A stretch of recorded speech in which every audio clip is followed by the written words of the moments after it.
Hello అండి. ఈరోజు మన కిచెన్‌లో చాలా ఈజీగా, సింపుల్‌గా ఒక మంచి బ్రేక్‌ఫాస్ట్ రెసిపీని ఎలా చేయాలో చూపించబోతున్నానండి.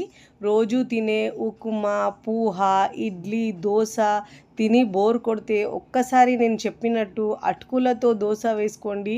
రుచి చాలా చాలా బావుంటదండి. 1, 2తో అయితే అస్సలాగరు. అంత బావుంటాయి. రెగ్యులర్‌గా చేసుకునే బ్రేక్‌ఫాస్ట్ కంటే ఒక్కసారి ఇలా అటుకులు వేసి చేయండి. రుచి అయితే చాలా బావుంటదండి. తిన్నా కొద్దీ తినాలనిపిస్తాయి.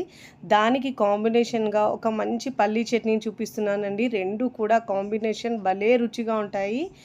ఉదయం పూట హడావిడి లేకుండా సింపుల్‌గా అప్పటికప్పుడు ఈజీగా చేసుకునే బ్రేక్‌ఫాస్ట్ అండి. మరి ఇక ఏమాత్రం ఆలస్యం చేయకుండా ముందుగా చట్నీని ఎలా చేయాలో ఆ ప్రాసెస్‌ని ఇప్పుడు చూద్దాం రండి. ముందుగా స్టవ్ మీద ప్యాన్ పెట్టుకొని ఒక టేబుల్ స్పూన్ దాకా ఆయిల్ వేసుకోవాలండి. ఆయిల్ బాగా వేడైన తర్వాత మంటను లో ఫ్లేమ్లో ఉంచి దీంట్లో ఒక 2 పచ్చిమిరపకాయలు తుంచి వేసుకోవాలండి. ఒకవేళ మీరు కారం ఎక్కువ తింటే ఎక్కువైనా యాడ్ చేసుకోవచ్చు. ఇప్పుడు దీంట్లో 1 కప్పు పల్లీలు వేసుకోవాలి. ఈ చట్నీ అయితే ఏ టిఫిన్లో కూడా చాలా బాగుంటుందండి. మంటను మీరు హై ఫ్లేమ్లో ఉంచకుండా మీడియం ఫ్లేమ్లో ఉంచి బాగా వేయించుకోవాలండి. ఇప్పుడు ఇలా బాగా వేయించుకున్న తర్వాత పక్కకు దించుకొని పూర్తిగా చల్లారించుకోవాలండి. ఇప్పుడు మిక్సీ జార్ తీసుకొని ఈ పల్లీలను పచ్చిమిరపకాయలని మిక్సీ జార్లో వేసుకోవాలి. వీడియోని మీరు ఎక్కడ స్కిప్ చేయకుండా పూర్తి వీడియో చూస్తేనే మీకు పర్ఫెక్ట్గా వస్తుందండి బ్రేక్ఫాస్ట్ ఇంకా చట్నీ. ఇప్పుడు దీంట్లో 1/2 టీ స్పూన్ దాకా జీలకర్ర వేసుకోవాలి. ఒక 2, 3 వెల్లుల్లి వేసుకోవాలండి పొట్టు తీయకుండా. ఇప్పుడు దీంట్లో ఇక్కడ మనము ఏ కప్పుతో అయితే పల్లీలు తీసుకున్నామో సేమ్ అదే కప్పుతో పుట్నాల పప్పు, చట్నీ పప్పు అంటారు కదండి, 1 కప్పు దాకా వేసుకోవాలి. ఇప్పుడు దీంట్లో అవసరాన్ని బట్టి ఒక సగం కప్పు దాకా వాటర్ వేసుకొని గ్రైండ్ చేసుకోవాలి. దీంట్లో రుచికి సరిపోయినంత ఉప్పు వేసుకోవాలండి. ఉప్పు, కారం మీ టేస్ట్ని బట్టి యాడ్ చేసుకోండి. మరీ పల్చగా ఉండొద్దండి. చట్నీ అయితే మీడియంగా ఉండాలి. ఇలా గ్రైండ్ చేసుకున్న చట్నీని మనము ఒక బౌల్లోకి తీసుకోవాలండి. ఇప్పుడు ఇలా చట్నీ తీసుకున్న తర్వాత అదే మిక్సీ జార్ కడిగి ఒక పావు కప్పు దాకా వాటర్ వేసుకొని దీంట్లో మిక్స్ చేసుకోవాలి. చట్నీ రుచి అయితే చాలా చాలా బాగుంటుందండి. పిల్లలు పెద్దలు కూడా చాలా ఇష్టంగా తింటారు. ఒక్కసారి మీరు ఈ చట్నీ చేయండి. ఈ చట్నీ కోసమే టిఫిన్ అడుగుతారండి, అంత కమ్మగా ఉంటుంది. ఇప్పుడు ఇలా బాగా మిక్స్ చేసుకున్న తర్వాత దీనికి పోపు పెట్టుకోవాలండి. పోపు పెట్టుకోవడం వల్ల చట్నీకి రుచి అనేది డబుల్ అయిపోతుంది. ఇప్పుడు స్టవ్ మీద అదే ప్యాన్ పెట్టుకొని ఒక టేబుల్ స్పూన్ దాకా ఆయిల్ వేసుకోవాలండి. ఆయిల్ని బాగా వేడి చేసుకోవాలి. మంటను లో ఫ్లేమ్లో ఉంచి మాత్రమే ప్రిపేర్ చేసుకోవాలి. ఇప్పుడు దీంట్లో 1/2 టీ స్పూన్ దాకా ఆవాలు వేసుకోవాలి. ఒక 1/2 టీ స్పూన్ దాకా జీలకర్ర వేసుకోవాలి. ఒక ఎండుమిరపకాయని ఇలా తుంచి వేసుకోవాలండి. ఫస్ట్ టైం నా ఛానల్ చూస్తున్న వాళ్ళు ప్లీజ్ నా ఛానల్ని సబ్స్క్రైబ్ చేసుకోండి, లైక్ చేయండి, పక్కనున్న బెల్ ఐకాన్ని ప్రెస్ చేయండి. ఇలా ప్రెస్ చేయడం వల్ల నేను పెట్టే వీడియో నోటిఫికేషన్ ముందుగా మీ హోమ్ పేజ్కి వస్తాయండి. 1/2 టీ స్పూన్ దాకా మినపగుళ్ళు వేసుకొని బాగా వేయించుకొని కరివేపాకు కూడా వేసుకొని దించుకొని పోపుని దీంట్లో వేసుకోవాలండి. పోపు దించిన తర్వాత పావు టీ స్పూన్ దాకా పసుపు వేసుకొని మిక్స్ చేసుకొని వేసుకోవాలండి. ఒకవేళ మీకు పసుపు ఇష్టం లేకపోతే స్కిప్ చేసినా పర్వాలేదండి. తర్వాత మిక్స్ చేసుకొని పోపు వేసుకున్నాను. ఇప్పుడు మనము బ్రేక్ఫాస్ట్ని రెడీ చేసుకుందాము. ఒక మిక్సింగ్ బౌల్ తీసుకొని దాంట్లో 1 కప్పు దాకా అటుకులు వేసుకోవాలండి. అటుకుల్ని ఇలా శుభ్రంగా ఒకసారి బాగా వాష్ చేసుకోవాలి. ఇప్పుడు ఇలా శుభ్రంగా వాష్ చేసుకున్న తర్వాత దీంట్లో 1/2 కప్పు దాకా పెరుగు వేసుకోవాలి.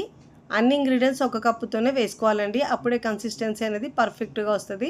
ఇప్పుడు దీంట్లో 1/2 కప్పు దాకా వాటర్ వేసుకోవాలండి. వాటర్ వేసుకొని ఇలా బాగా మిక్స్ చేసుకున్న తర్వాత దీంట్లో 1 కప్పు సూజీ, బొంబాయి రవ్వ, ఉప్మా రవ్వ అంటారు కదండి, అది వేసుకోండి. నాకు ఇక్కడ క్లిప్ మిస్ అయిందండి, రికార్డ్ కాలేదు. అందుకే మీరు మిక్స్ చేసుకొని మూత పెట్టుకోవాలి. ఉప్మాకు తీసుకుంటాం కదండి బొంబాయి రవ్వ ఉప్మా, ఆ ఒక్క రవ్వ దీంట్లో 1 కప్పు దాకా వేసుకొని మిక్స్ చేసుకోవాలి. ఇలా వేసుకోవడం వల్ల మనకు చూడండి ఒక 5 నిమిషాలు నానబెట్టుకుంటే మొత్తం రవ్వ అనేది వాటర్ని అబ్జర్వ్ చేసుకుంటుంది. చూడండి ఇలా బాగా నానిన తర్వాత 5 నిమిషాల తర్వాత ఈ రవ్వను మరి అటుకులను మిక్సీ జార్లో వేసుకోవాలి. ఇప్పుడు ఇలా వేసుకున్న తర్వాత దీంట్లో కొద్దిగా వాటర్ని యాడ్ చేసుకొని గ్రైండ్ చేసుకోవాలండి. అవసరాన్ని బట్టి వాటర్ వేసుకొని గ్రైండ్ చేసుకోవాలి. వీలైనంత వరకు మెత్తగా గ్రైండ్ చేసుకొని తీసుకోవాలండి. ఇప్పుడు గ్రైండ్ చేసిన ఈ పిండిని మనము అదే బౌల్లోకి వేసుకోవాలి. చూడండి కన్సిస్టెన్సీ నేను వీడియోలో చూపించిన విధంగా ఇలా ఉండాలండి. ఇప్పుడు దీంట్లో రుచికి సరిపోయినంత ఉప్పు వేసుకోవాలి. ఉప్పు మీ టేస్ట్ని బట్టి యాడ్ చేసుకోండి. ఇక్కడ మనము ఇన్స్టెంట్గా బ్రేక్ఫాస్ట్ చేస్తున్నాం కాబట్టి దీంట్లో పావు టీ స్పూన్ దాకా వంట సోడా లేదంటే పావు టీ స్పూన్ దాకా ఈనో అయినా వేసుకోవచ్చు. ఇలా వేసుకొని బాగా మిక్స్ చేసుకోవాలి. అప్పుడు మనకు పిండి అనేది ఫ్లఫీగా అయ్యి చాలా బాగా వస్తాయండి దోశలు అయితే. ఇప్పుడు స్టవ్ మీద పెనం పెట్టుకొని పెనం బాగా వేడైన తర్వాత మంటను లో ఫ్లేమ్లో ఉంచి పైన ఇలా వాటర్ చిలకరించి టిష్యూ పేపర్ లేదంటే క్లాత్తో తుడుచుకున్న తర్వాత ఇప్పుడు దీంట్లో 2 గరిటెల పిండి వేసుకొని మీకు వీలైనంత పల్చగా స్ప్రెడ్ చేసుకోవాలండి. మీరు కావాలంటే దీంతో సెట్ దోశలైనా వేసుకోవచ్చు, చాలా బాగా వస్తాయండి. పల్చగా స్ప్రెడ్ చేసుకొని మంటను మీడియం టు హై ఫ్లేమ్లోంచి అన్ని వైపుల్లో మంచి గోల్డెన్ కలర్ వచ్చే వరకు కాల్చుకోవాలండి. అప్పుడే మనకు దోశ అనేది క్రిస్పీగా వస్తుంది. చూడండి, ఇలా అన్ని వైపుల్లో మంచి గోల్డెన్ కలర్ వరకు వచ్చే వరకు కాల్చుకున్న తర్వాత మీకు నచ్చిన విధంగా ఫోల్డ్ చేసుకోవాలి. ఇష్టం ఉంటే ఆయిల్ వేసుకోవచ్చు, ఆయిల్ లేకున్నా కూడా చేసుకున్నా కానీ ఈ దోశ చాలా బాగుంటుందండి. నేనైతే ఒక ½ టీ స్పూన్ దాకా ఆయిల్ అయినా నెయ్యి అయినా వేసుకొని మీకు నచ్చిన విధంగా ఇలా ఫోల్డ్ చేసుకొని ప్లేట్లోకి తీసుకోవాలి. చూడండి ఎంత మంచి కలర్ వచ్చిందో. ఇప్పుడు ఇదే విధంగా మరొక దోశను 1 by 1 ఇలా దోశను వేసుకొని మంచి గోల్డెన్ కలర్ వచ్చే వరకు కాల్చుకొని మీకు నచ్చిన విధంగా ఫోల్డ్ చేసుకొని ప్లేట్లోకి తీసుకోవాలండి. చాలా చాలా బాగుంటాయండి. నేనైతే ఇక్కడ దోశలు వేసుకున్న తర్వాత వేడిగా ప్లేట్లోకి సర్వ్ చేసుకుంటున్నానండి. చాలా ఈజీగా టేస్టీగా సింపుల్గా చేసుకునే ఈ దోశ మీకు నచ్చితే తప్పకుండా ట్రై చేయండి. ట్రై చేసి ఎలా కుదిరిందో నాకు కామెంట్ ద్వారా తెలియచేయండి. మార్నింగ్ పూట హడావిడి లేకుండా సింపుల్గా చాలా ఈజీగా చేసుకోవచ్చండి. రెగ్యులర్గా తినే దోశ కంటే కూడా ఈ దోశలు అయితే ఒక 2 ఎక్కువనే తింటారండి, అంత బాగుంటాయి. ఇడ్లీ, దోశ, పూరి ఏదైనా మర్చిపోతారండి. తుంచితేనే తెలుస్తుంది మీకు ఎంత క్రిస్పీగా వచ్చినాయో.